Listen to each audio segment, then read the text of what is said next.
अस्सलाम वालेकुम सर। वालेकुम सलाम। क्या नेम है सर आपका? हसन।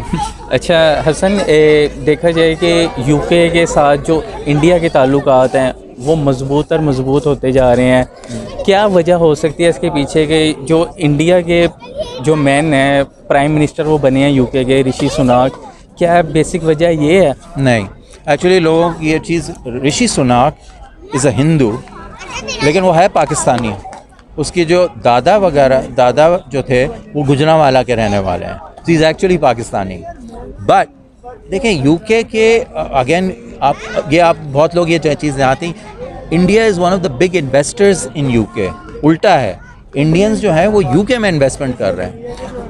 ये जैसे एस्टन मार्टिन जो गाड़ी है, जो कंपनी जो बनाती है, रोवर वगैरह, ये सब इंडियन ओनर। वो जैगुआर जो गाड़ी है उसके ओनर जो हैं वो इंडियंस हैं, ठीक है ना। जो ये मिट्टल फैमिली जो है, they are one of the biggest steel producers. वो एक ज़माने में यूके जो था वो स्टील बना कर, वो इंडियंस जो हैं वो वहाँ पे इन्वेस्टमेंट कर रहे हैं। टॉप होटल्स, लंदन के टॉप होटल्स जो हैं वो इंडियन ओन्ड हैं।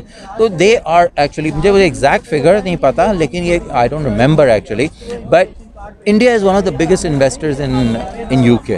दूसरी चीज़, इंडिया ने अपनी कुछ जो मार्केट्स क्लोज थी वो उन्होंने यूके के लिए खोल दी हैं, ठीक है। वो जो लोग शोर कर रहे हैं वो 3000 वीज़ा मिल गए यूके के लोगों को, हमारे लोगों को नहीं दिए यार। वो लोग वहाँ पे उन्होंने यूके को अलाउ किया है एक्सपोर्ट करने, क्योंकि देखो जी सर, इनकी जो यूके के प्राइम मिनिस्टर हैं ऋषि सुनाक साहब, इनकी मीटिंग हुई है मोदी के साथ ना, तो उन्होंने क्या है कि यानी कि स्टूडेंट को 3000 वीज़े। नहीं, गलत है ये जो चीज़ जो हुई है ना, ये अब इसकी इम्प्लीमेंट, क्योंकि यूके में हुआ यह है कि पिछले 3 महीने में 3 प्राइम मिनिस्टर आ गए, ठीक है ना। बोरिस जॉनसन के बाद फिर प्राइम मिनिस्टर आई, वो हटी, फिर अब ये आ गया, बीच में एक इंटरिम प्राइम मिनिस्टर। तो ये चीज़ पिछले 3 साल से इसके ऊपर काम हो रहा था। ये इनकी बिग, जब से ब्रेक्सिट हुआ है, ब्रेक्सिट यानी यूके ने अपने आप को यूरोपियन यूनियन से अलग कर लिया है। तो जो यूरोपियन यूनियन के लोग थे जो वहाँ पे काम कर रहे थे यूके के अंदर, यानी Poland, Hungary, France, so on and so fourth, उनको यूके से निकलना पड़ा। तो यूके में एक खला आ गई है लेबर की। वहाँ लेबर नहीं है, स्किल्ड लेबर भी और लो एंड लेबर भी, यानी पूरी वहाँ की टूरिज्म इंडस्ट्री, हॉस्पिटैलिटी इंडस्ट्री जो है वो बैठ गई, क्योंकि वहाँ पे लोग ही नहीं है उनके पास होटल और रेस्टोरेंट्स चलाने के लिए, वेटर्स नहीं है वहाँ पे। लेकिन इंडियंस को जो उन्होंने हायर किया, जो हायर कर रहे हैं वो बेसिकली हाईली स्किल्ड इंडियंस हैं। वो जो लोग हैं जिनके पास high end engineering degrees, computer sciences की डिग्री, साइंस की डिग्रीज। क्योंकि वहाँ एक और प्रॉब्लम ये आ गई है कि वहाँ पे लोग, सर यहाँ पे देखा जाए एक सवाल है कि वो पाकिस्तानी को भी तो कर सकते थे ना। आपके पास ऐसे इतने क्वालिफाइड लोग हैं यहाँ पे, पाकिस्तान में नहीं है यार। यहाँ साइंस की डिग्री को हम नहीं मानते यहाँ पे, तो वो लोग क्यों मानेंगे आपकी साइंस की डिग्री को? सिर्फ मेडिकल की नहीं बात कर रहा, मतलब साइंस एंड टेक्नोलॉजी की जो डिग्रीज हैं वो पाकिस्तान। सर यहाँ पे क्यों नहीं है इतने पढ़े लिखे लोग? यहाँ पे क्यों एजुकेशन नहीं है यार? दैट इज़ ये अब आप आए ना प्रॉब्लम पे। एजुकेशन इसलिए नहीं कि हम लोग इसके ऊपर, हमारा फोकस नहीं है। हम जो हैं धरनों पे लगे हुए हैं, हम लॉन्ग मार्चेस पे लगे हैं। अब आप ये सोचें कि पूरा पाकिस्तान लॉन्ग मार्च बोल रहा है, हालांकि वो लॉन्ग अंग्रेजी का वर्ड है ना, तो लॉन्ग ही होगा ना। लॉन्ग क्या होता है मुझे तो समझ ही नहीं आती, ये लॉन्ग मार्च क्या होता है, ठीक है। ये एक छोटी छोटी चीज़ें हैं जिससे आपको अंदाज़ा होता है। एक आपको एग्जांपल होता है, हर पाकिस्तानी ना इंग्लिश में उसको शौक होता है ट्वीट करने का या फेसबुक लिखने का। वो लूज़र लिखते हैं LOOSER। अच्छा, ये वर्ड ही गलत है, अंग्रेज़ी ज़ुबान में ये लफ्ज़ है ही नहीं। लूज़ है वर्ड LOSE, जिसका मतलब है ढीला, ठीक है ना। अगर आपको पैंट अगर आपको लूज़ करनी है, ये वो वाला लूज़ है। लूज़ जो वर्ड है वो LOSE है, लेकिन आप देख लें 90% जो लोग हैं वो लूज़र चले आ रहे हैं, उस पर लिखे जा रहे हैं। ये नहीं सोच रहा कि भाई खुदा ना खास्ता हम डिक्शनरी खोल लें, कम से कम इसकी स्पेलिंग ही देख लें। इन चीज़ों से अंदाज़ा होता है कि जो ऑर्डनरी और एक्स्ट्रा ऑर्डनरी में पता क्या फ़र्क है? सिर्फ एक्स्ट्रा का, ठीक है। लफ्ज़ एक्स्ट्रा ऑर्डनरी है ना और ऑर्डनरी है। ऑर्डनरी में जब आप एक्स्ट्रा लगाते हैं तो एक्स्ट्रा ऑर्डनरी हो जाता है। सिर्फ एक्स्ट्रा, थोड़ा सा एक्स्ट्रा, इतना सा एक्स्ट्रा लगाते हैं तो एक्स्ट्रा ऑर्डनरी हो जाता है। We don't believe in that. हम पाकिस्तान में बिलीव ही नहीं करते, क्योंकि देखें हम ये चाहते, अब जैसे अच्छा चले हम let's talk in the context of politics. आपके जो जितने अगर प्राइम मिनिस्टर है वो अपनी कैबिनेट जब बनाता है ना, वो ऐसे लोगों की बनाता है कि यार ये इनमें से कोई ऐसा ना हो जो मुझे टेक ओवर करे। अब यहाँ पे हम 4 साल से बुज़दार को सफ़र कर रहे थे, उसको क्यों बनाया था कि पंजाब पाकिस्तान का सबसे बड़ा सूबा है, ठीक है। यहाँ अगर कोई अच्छा आदमी लग गया एज चीफ मिनिस्टर, तो वो इमरान खान समझ था कि यार वो तो मेरी कल गद्दी पे हाथ मारेगा, ठीक है ना। 51% ऑफ पाकिस्तान इज़ पंजाब। यहाँ का जो चीफ मिनिस्टर है, he is more powerful than the prime minister actually, ठीक है ना। बट कोई भी अच्छा आदमी लगाने को यहाँ पे तैयार नहीं होगा। कैबिनेट मेंबर्स देख लें, 3rd क्लास किस्म के लोग, जो सबसे वर्स्ट ऑफ द वर्स्ट है ना, वो मिनिस्टर बनते हैं, ताकि ये कि मुझे कोई थ्रेट ना कर दे, मेरी जगह पे कोई नहीं आ जाए।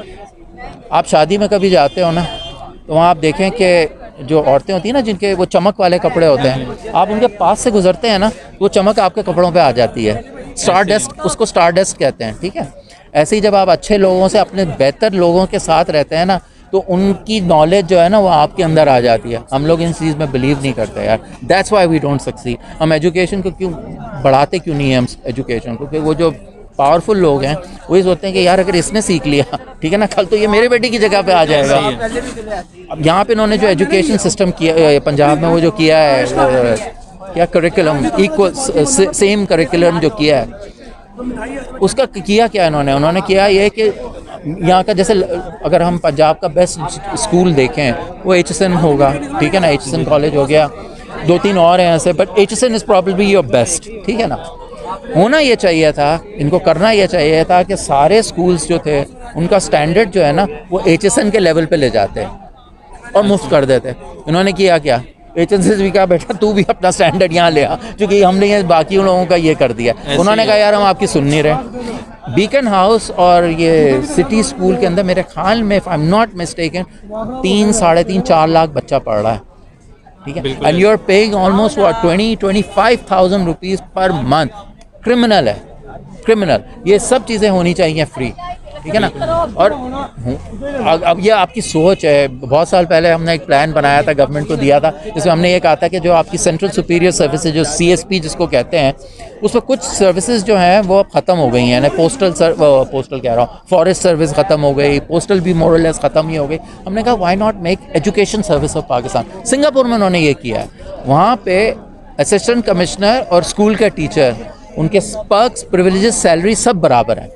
तो वहाँ हो ये रहा है कि जो बहुत हाईली क्वालिफाइड लोग हैं वो टीचर बनने को तैयार हो जाते हैं, because you are giving them all the incentives to become a school teacher.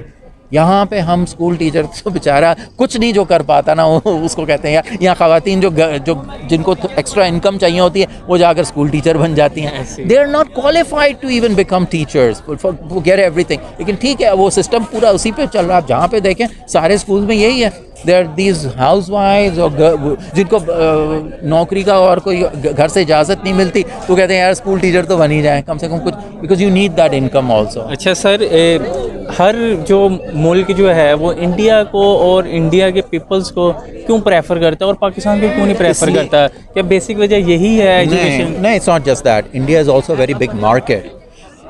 कहा ये जा बाय व्हाट कह रहे हैं कि अगले साल या कुछ 2 साल में इंडिया की आबादी जो है वो चाइना से भी ज़्यादा हो जाएगी, ठीक है।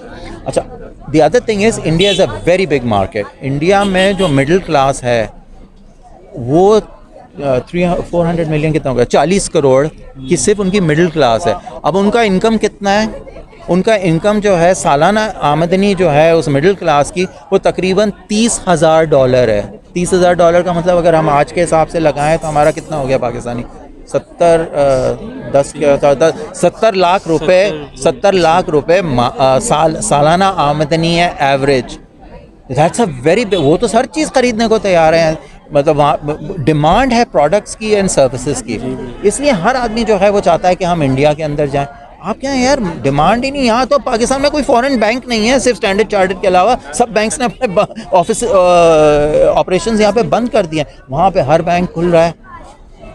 दैट्स नॉट जस्ट, सिर्फ बैंक्स की बात नहीं है, दुनिया का हर कार मैन्युफैक्चरर जो है वो इंडिया में घुसना है। वहाँ यहाँ पे अब यार हमारे यहाँ वो साली वो शुरू हो गई है, गैस की लोड शेडिंग। वो सिर्फ उस टाइम पे आएगी जिस टाइम पे आप खाना बनाएंगे। जी ऐसे ही है बिल्कुल। पाकिस्तान में जब भी जिस चीज़ की अशद ज़रूरत होती है ना, वो चीज़ शॉर्ट हो जाती है। शॉर्ट इसलिए कि आप प्लानिंग नहीं करते या आप ज़ख़ीरा अंदोज़ी करते हैं। या ये बात ना, आप कायदे आज़म की पहली स्पीच जब पढ़े ना, उस ज़माने में यानी 1947 में उन्होंने कहा था कि ब्लैक मार्केटर्स से जो है ना हमें बचना चाहिए। वो ब्लैक मार्केटर 75 साल हो गए, पीछा नहीं छोड़ा, बिल्कुल ऐसे ही है। और उसको कोई भी जो है ना, फिर यार देखो इंडिया में आप कुछ भी कहें ठीक है, अब वहाँ पे थोड़ा सा ताज्जुब आ गया है रिलीजन का, ठीक है ना, लेकिन पहले वहाँ नहीं था, वहाँ ताज्जुब नहीं था। हिंदू हो, मुस्लिम हो, क्रिश्चियन हो, मेरे क्या कहेंगे उनको, ग्रैंड ताया, ही वॉज अ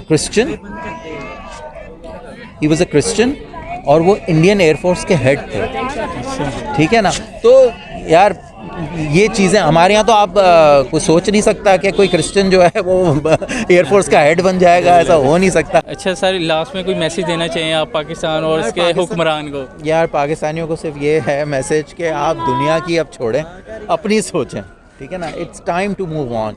ये जो है ना कि वो फला मुल्क ये कर रहा है, इंडिया को इतने वीज़े मिल गए हमें, ये तो वही हो गया वो जैसे स्टार प्लस के ड्रामों में नहीं होता कि फला की बहू को जो है इतना जहेज़ मिल गया, मेरी वाली तो इतना लेकर आई है। डोंट डू दैट यार, just move on, forget about दुनिया क्या कर रही है, ठीक है ना। आप करें जो आपके लिए अच्छा है। अब तो मुझे लगता है इंडिया वालों से भी सीखना पड़ेगा हमें। यार आपको हर किसी से देखें, हर आदमी ना हर किसी से सीख सकता है। इट्स नॉट, जो नॉलेज है ना उसकी कोई लिमिट नहीं है। आज आपके साथ में अगर बात कर रहा हूँ तो मैं कुछ आपसे सीख ही रहा हूँ, कुछ ना कुछ तो मैं सीखूंगा ही।